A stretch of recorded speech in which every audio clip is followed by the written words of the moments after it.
오늘은 우리 잘 아는 대로 내일이면 77주년을 맞는 8.15를 맞게 됩니다. 8.15 광복을 기념하는 주일을 맞아서 구약의 두 말씀을 함께 봉독해 올렸습니다. 이사야 45장 1절에서 3절까지 말씀은 이 말씀의 요점을 설명드리면 이런 얘기예요. 장차 이스라엘 백성들이 바벨론 포로로 끌려가게 될 것이지만 하나님의 특별하신 그 역사적 사건을 통해서 저들이 다시금 예루살렘, 이스라엘로 돌아오게 될 것이다 하는 그 예언의 말씀이 오늘 본문의 말씀입니다. 근데 이 이사야를 통한 하나님의 말씀이, 예언의 말씀이 이사야가 이 예언의 이사야서를 통해서 예언의 말씀을 선포한 후 100년이 지난 다음에 100년 후에 이 말씀이 그대로 실현이 돼서 이스라엘이 바벨론 포로로 끌려가는 거예요. 바벨론 포로 70년 동안 포로 생활을 하게 되는 겁니다. 그러면서 동시에 또 오늘 본문에서 예언하는 이 말씀대로 하나님의 특별한 역사적 사건을 통해서 이 백성들이 바벨론 포로에서 다시금 귀환이 되는, 우리로 말하면 8.15 광복, 해방의 역사가 이스라엘에게 임하게 되는 겁니다. 오늘 말씀 속에 나오는 예언 중에 특별한 역사적 그 사건을 한마디로 말하면 고레스라고 하는 사람의 등장입니다. 고레스. 뭐 처음 들어본 분도 있을 거고 여러 번 들어본 분도 계실 텐데 1절 말씀 보면 이렇게 기록해요. 여호와께서 그의 기름 부음 받은 고레스, 이방 왕이지만 기름 부음 받은 고레스에게 이같이 말씀하시되 내가 그의 오른손을 붙들고 그 앞에 열국을 항복하게 하며 내가 왕들의 허리를 풀어 그 앞에 문들을 열고 성문들이 닫히지 못하게 하리라. 무슨 말입니까? 하나님께서 고레스를 들어 쓰시겠다는 겁니다. 고레스를 하나님께서 들어 쓰심으로 이 고레스를 통해서 큰 나라를 이루고 또 이 고레스를 통해서 이스라엘 백성들 건져 구원하는 포로 귀환의 역사를 이루어내겠다. 그런 말씀이에요.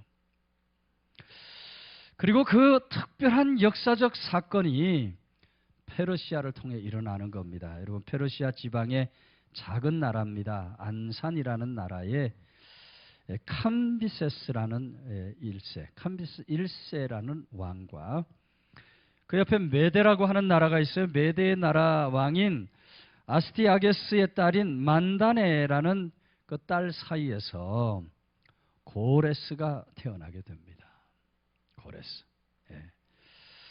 그리고 그 고레스가 아버지 뒤를 이어서 안산의 왕이 되는 거예요. 이 고레스가 왕이 되자마자 페르시아 민족 통합 작업을 하기 시작을 합니다. 페르시아 민족 전체를, 흩어져 있는 페르시아를 다 통합하고 다 귀합을 해가면서 페르시아 전체를 다스리는 그런 통치자가 되는 거예요. 그리고 9년이 지난 후에 외조부가 통치하던 메데라는 나라와 다시 합병을 하게 됩니다. 메데와 바사와 메데라고 성경에 기록되는 두 나라의 합병이 이루어지는 거예요. 그리고 그 이후로도 고레스가 주변 나라들과 계속해서 합병을 하고 통합을 하는 그런 작업을 계속해 나갑니다. 그러던 중인데 주전 539년 당시만 해도 가장 크고 힘이 셌던 강대국 바벨론이 내부 분열이 일어나는 거예요. 항상 나라가 망하는 것은 내부 분열부터 시작이 되는 거예요. 내부 분열이 일어나는 것을 틈타서 무혈로 이 바벨론을 정복하게 되는 거예요.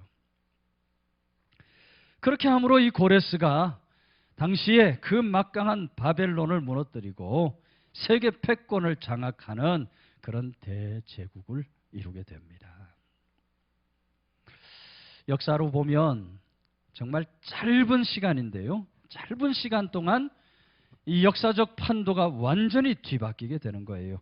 바벨론이 무너져 버리고 그 누구도 생각하지 못했던 작은 나라였던 안산의 왕 고레스가 거대한 페르시아라는 나라를 이루게 됐던 겁니다.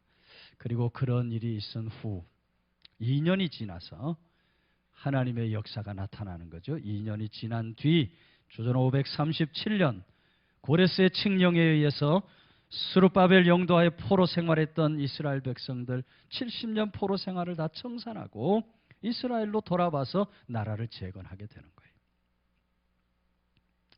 여러분, 어떻게 이스라엘이 이 70년 포로 생활을 다 마치고 청산하고 다시금 그 나라로 귀환을 할 수 있었습니까? 저들이 뭐 독립운동 열심히 잘한 결과입니까? 그렇지 않다는 거예요. 저들이 뭐 이 포로 생활을 청산하기 위해서, 나라를 재건하기 위해서 어떤 인간적인 그런 노력, 애씀을 통해서 귀환을 할 수 있었는가? 아니라는 거예요. 어떤 외교적인 그런 노력 결실로 저들이 귀환을 할 수 있었는가? 그렇지 않다는 거예요. 여러분, 이스라엘 백성들이 70년 포로 생활을 마치고 다시금 하나님의 약속의 땅 예루살렘으로 돌아올 수 있었던 것은 전적인 하나님의 역사다. 전적인 하나님의 역사. 생각지도 못했던 사람 고레스를 하나님께서 하나님의 도구로 사용을 해주신 겁니다. 이 고레스로 하여금 대제국을 이루게 하시고, 이 고레스로 하여금 이스라엘 백성들을 돌려보낼 생각을 하게 해주신 거예요. 그리고 이 고레스를 통해서 다시금 예루살렘 성전 재건을 허락하고 도울 수 있도록 하나님께서 그런 놀라운 역사를 베풀어 주신 것입니다.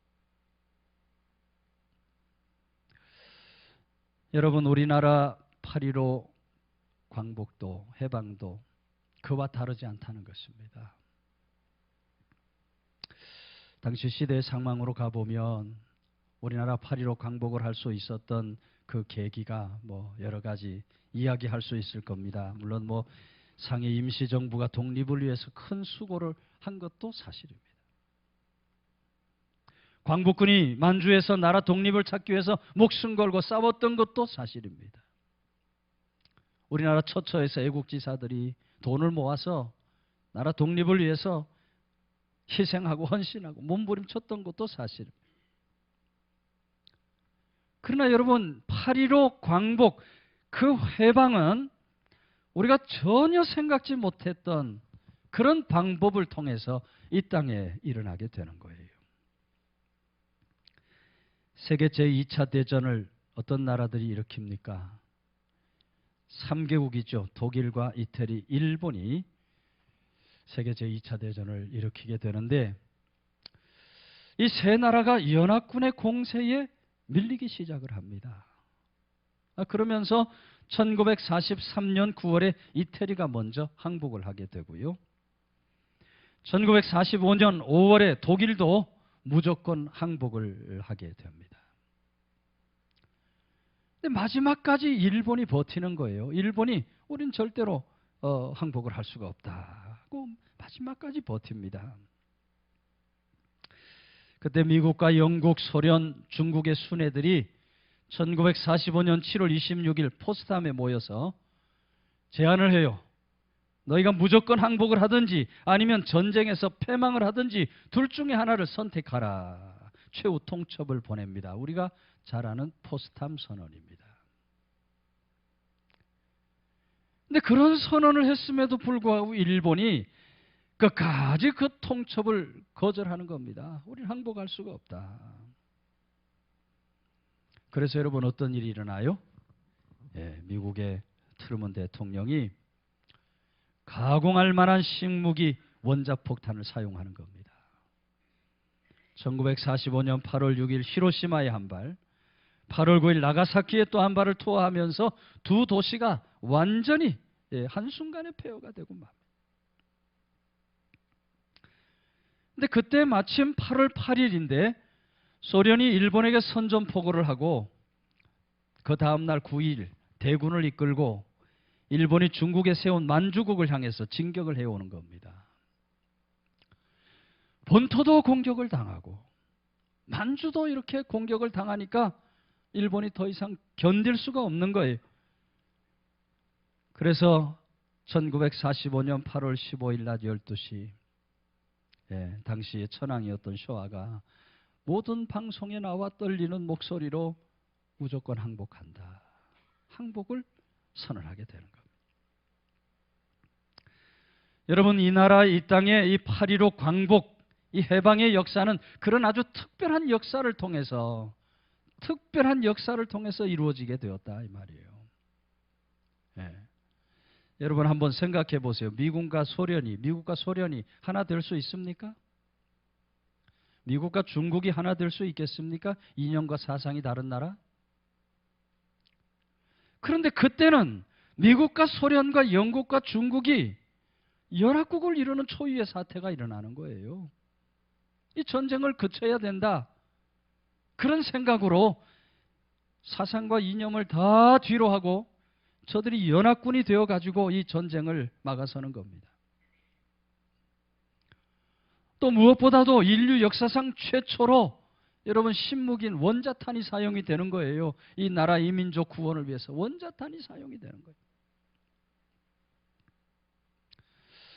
우리의 어떤 노력과 우리의 어떤 힘에 의해서 8.15 해방이 일어난 것이 아니라 이런 아주 특별한 역사적 사건을 통해서 우리나라 민족 광복 8.15 해방의 역사가 일어나게 됐던 겁니다. 여러분 어떻게 이런 역사적인 사건이 그 당시에 일어날 수 있었겠습니까? 하나님께서 오늘 우리 민족의 믿음의 사람들 그 기도 간구를 들으시고 하나님께서 이루어 주신 놀라운 역사적 사건인 줄로 믿으시기를 바랍니다. 이사야 선지자가 하나님께서 고레스를 준비하셨음을 믿음의 눈으로 보았던 것처럼 여러분 오늘 우리들도 하나님께서 그와 같이 트루먼을 준비하시고 그와 같이 원자폭탄도 준비하셔 이 나라 이 민족을 건져 구원하셨다. 믿음의 눈으로 우리가 하나님을 바라볼 수 있어야 하는 것입니다. 여러분 동시에 우리가 그와 같은 관점으로 우리나라 우리 민족의 통일도 바라볼 수 있어야 한다. 물론 우리가 민족 통일을 위해 할 수 있는 최선의 노력을 다 해야 할 것입니다. 최선의 노력을 다 해야 할 것입니다. 그러나 하나님은 분명히 하나님 방법으로 우리나라 이 민족 통일을 허락해 주실 겁니다. 분명히 또 다른 고레스를 하나님께서 준비해 주시고 이 나라에 온전한 해방을 주실 겁니다. 역사의 흐름을 이끌어 가시는 하나님을 우리가 믿음의 눈으로 바라볼 수 있어야 한다. 이사야가 가졌던 그 믿음, 하나님이 분명히 이 나라를 구원해 주실 것이다. 그 이사야 선지자의 믿음의 눈을 가지고 우리가 미래를 준비하고 통일을 바라볼 수 있는 그런 믿음의 사람들이 반드시 될 수 있어야 한다. 8.15 광복주의를 우리가 맞았습니다만 그러나 이 땅에 완전한 광복이 이루어진 것은 아닙니다. 남북의 온전한 통일을 통해서만 우리가 이 땅에 온전한 해방, 광복을 이룰 수 있게 될 것입니다.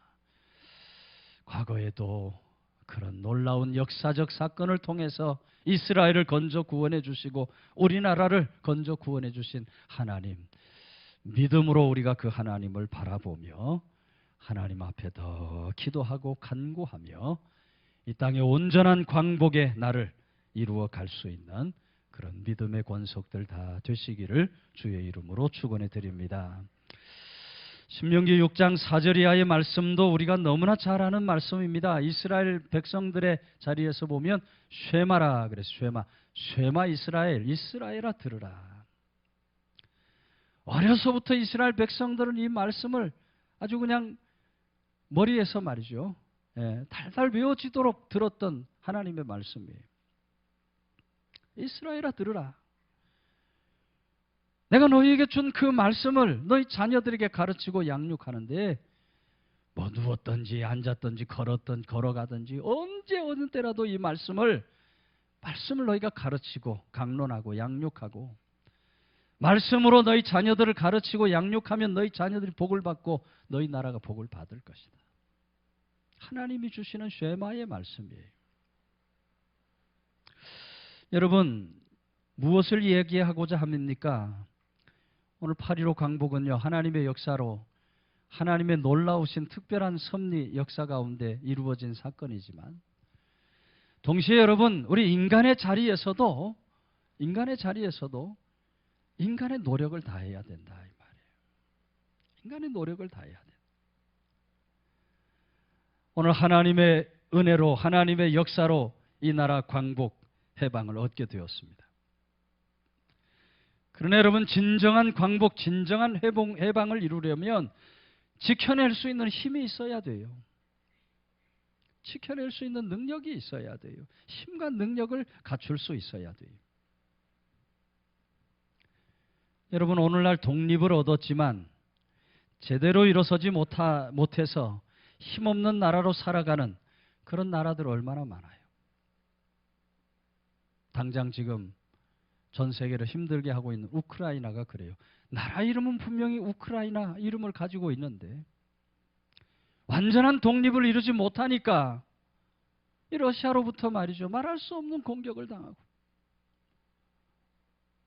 자유와 평화를 다 잃어버리고 이 고통스러운 세월을 살아가고 전 세계가 다 힘든 이런 전쟁의 상황 속에 우리가 안타까워하며 살아가고 있어요. 나라는 분명히 있지만 제대로 일어서지 못하는 힘없는 나라 얼마나 많은지 몰라요.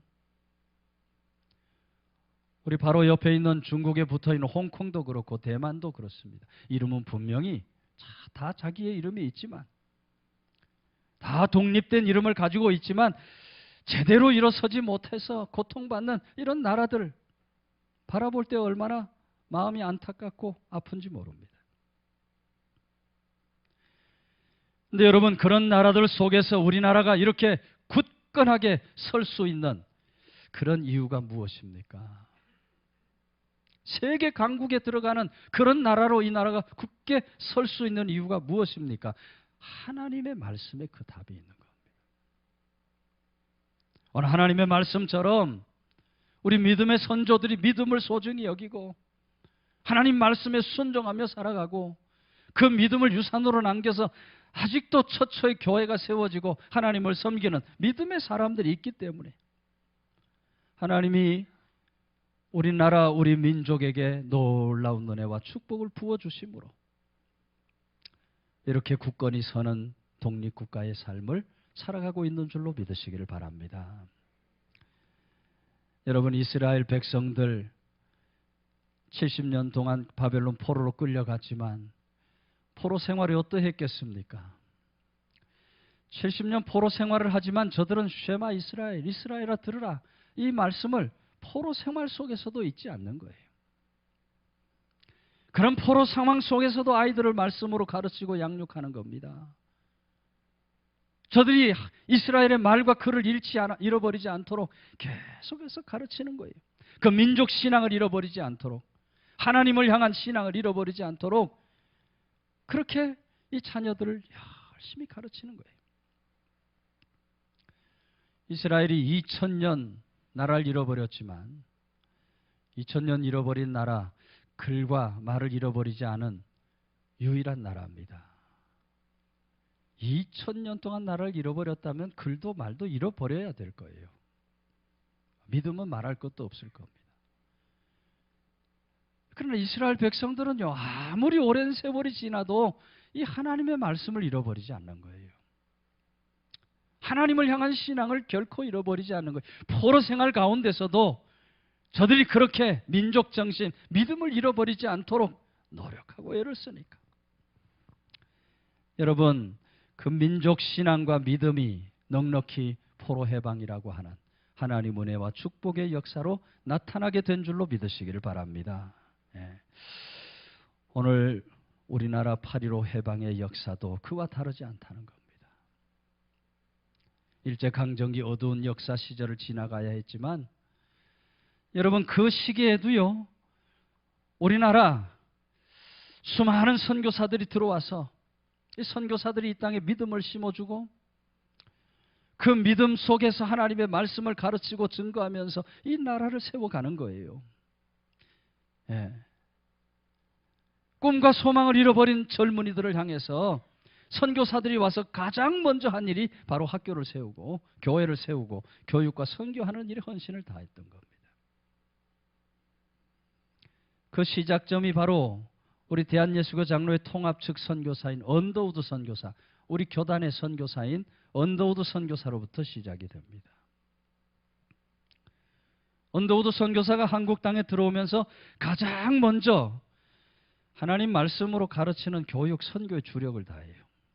1886년 2월 정부 허가를 얻어서 고아들을 모아다가 자기 집에서 학교를 시작합니다. 언더우드 학당입니다. 이 언더우드 학당이 후에 경신학교로 발전이 돼요. 경신학교는 우리 서울로에 소속되어 있는 그런 학교입니다. 같은 해 6월에는 아펜젤러 선교사가 배제학당을 세우게 되고요. 스크랜턴 부인에 의해서 5월에는 이화학당이 세워지게 됩니다. 이 선교사들을 통해서 기독교 학교들이 세워지는데 지방에서도 그런 학교들이 계속 세워지고 확산이 되는 거예요. 평양에서 1894년 숭실학교, 1903년 숭의여학교, 대구에서 1903년 신명여학교, 1906년 개성학교, 광주에서 1907년 숭의여학교, 1908년 수피아 여학교가 시작이 되는 거예요.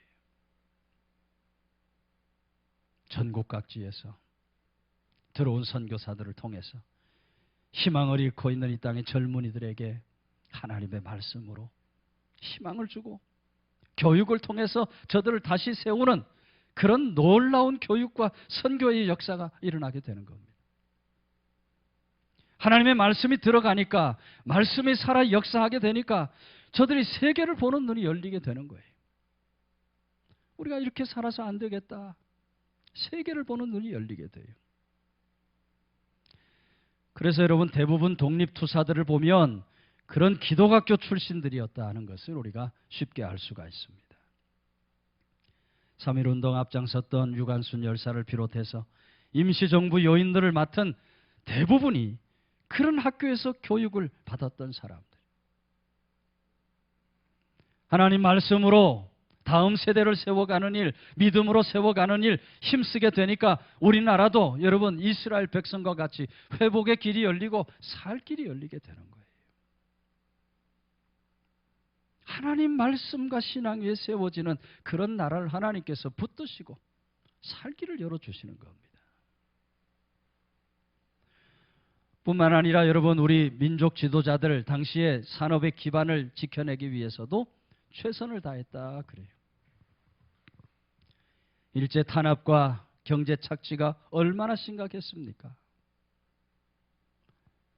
경제적 착취는 교회로까지 이어져서 교회당마다 예배종을 다 뺏어갈 정도로 말이죠. 예배종을 무기로 쓴다고 다 뺏어갈 정도로 착취를 당했어요. 무너져가는 그런 경제적 기반을 지키기 위해서 우리 믿음의 사람들이 지혜를 모으고 힘을 모으기 시작합니다. 그 대표적인 운동이 우리가 잘 아는 물산 장려 운동입니다. 이 물산 장려 운동 누가 시작을 합니까? 평양에서 조만식 장로님, 역시 기독교인을 통해서 조만식 장로님을 통해서 물산 장려 운동이 시작이 돼요. 조만식 장로님이 앞장을 서니까 평양에 있는 모든 기독교인들이 다 한마음 한뜻으로 모아져서 1920년 7월 20일 조선물산 장려의 발긴 대회가 개최가 됩니다. 이게 전국으로 퍼져나가는 거예요. 1923년 서울에서 전국적 운동으로 개편이 되면서 전국으로 물산 장려 운동이 확산돼 나가는 겁니다. 물산 장려 운동, 무슨 운동이죠? 우리 다 학교 다닐 때 교과서를 통해 공부했던 거예요. 물산 장려 운동의 핵심 메시지는 세 가지입니다. 첫째는 의복은 남자는 무명배 두루마리를 입어야 되고 여자는 검정 물감 들인 무명 치마를 입는다. 검소하게 살아야 된다 이 말이에요. 이 나라 경제를 지키려면 검소하게 살아야 돼. 둘째, 설탕, 소금, 과일, 음료를 제외한 나머지 음식물은 모두 우리 것을 사서 쓴다. 뭐를 애용하라는 거예요? 국산품을 애용해야 된다. 셋째, 일상용품은 우리 토산물을 상용하듯 부득이한 경우 외국 상품을 사용하더라도 경제적 실용성을 써서 가급적 절약을 해야 된다. 절약을 해야. 여러분, 이 물산 장려 운동으로 인해서 당시 우리 민족의 산업적 기반이 무너져 내리고 있는 것을 막아낼 수 있었다 하고 역사가 증언을 하고 있습니다. 8.15 해방 이후에도 바로 이 운동을 통해서 민족 경제를 일으켜 세울 수 있는 기반을 닦을 수 있었다. 이렇게 역사적인 평가를 하고 있는 것을 보게 돼요.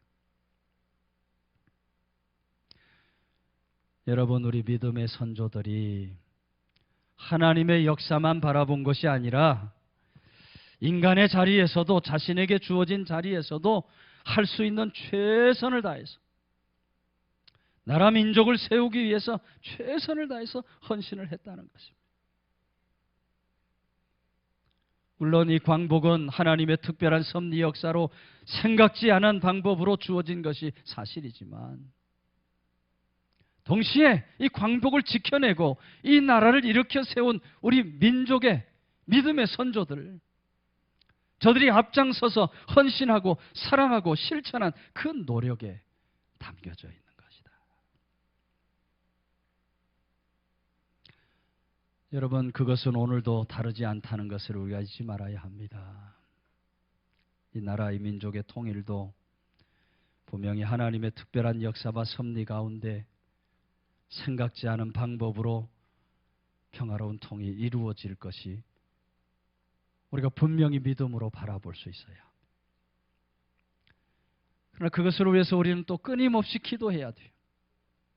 평화로운 통일을 위해서 우리가 끊임없이 기도해야 돼요. 그러나 여러분, 기도하는 것만으로 그쳐서 안 된다 이 말이에요.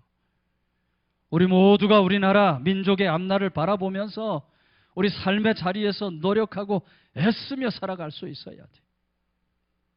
어떤 노력, 어떤 헌신으로 살아야 합니까? 오늘 하나님 말씀이 말하고 있는 것처럼 하나님이 주신 말씀을 더 순종하고 그 신앙을 소중히 여기고 이 신앙을 다음 세대에 물려주는, 우리가 누웠든지 앉았든지 일어서든지 우리 자녀들에게 이것을 강론할 것이라 믿음을 물려주고 하나님의 말씀과 믿음 위에 세워지는 그런 나라, 민족이 될 수 있도록 노력하고 애쓰는 그런 믿음의 사람들이 반드시 될 수 있어야 한다.